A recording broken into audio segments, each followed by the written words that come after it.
There will come a moment when everything you love disappears, when the people you trusted walk away, when the world turns its back and you're left with nothing but your own breath in the dark. Most people break in that silence, but the Stoic is reborn in it, because what breaks most people builds you. You've been through storms. You've seen failure. You've felt pain deep enough to question everything. But here you are, still breathing, still standing, still capable of choosing strength. The Stoics knew this truth. You are not your circumstances. You are your response to them. Marcus Aurelius wrote, "The impediment to action advances action. What stands in the way becomes the way." That is the heart of this philosophy. To be unbreakable, not because life spares you, but because you no longer depend on life being easy. The world will not stop testing you. It will attack your patience, your peace, your faith. It will throw at you loss, doubt, and fear. But each time, you will face it differently. You will no longer ask, "Why me?" You will say, "Try me." That's the moment you transform.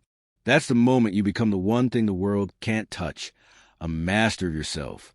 Seneca once said, "A man who has learned to endure has learned to live." Every hardship, every sleepless night, every wound you thought would never heal, they were your training. The gods, the universe, fate, whatever you believe in, weren't punishing you. They were forging you. The Stoic life isn't about being emotionless. It's about being anchored. You feel pain, but you do not drown in it. You feel anger, but you do not serve it. You feel fear, but you do not obey it. To live as a Stoic is to accept what you cannot control, and to give your full effort to what you can. Your mind, your discipline, your virtue. The world outside you will always shift, but inside you, there must be a mountain that does not move. When Marcus Aurelius ruled Rome, he faced betrayal, war, and plague.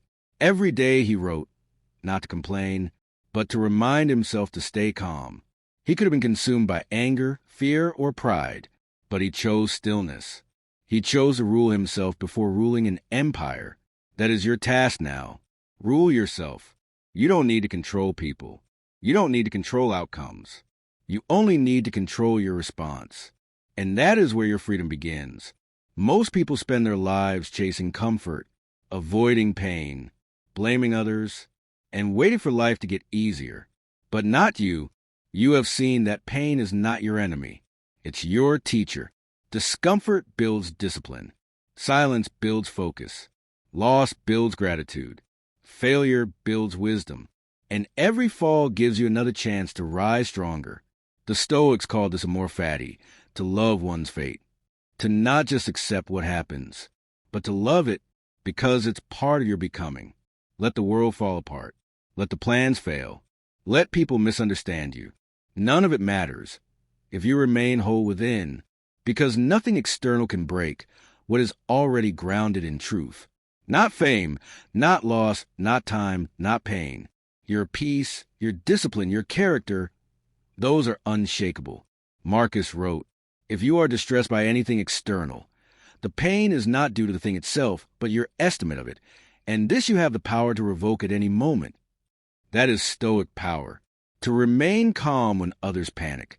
To stay kind when others are cruel. To stay silent when others shout.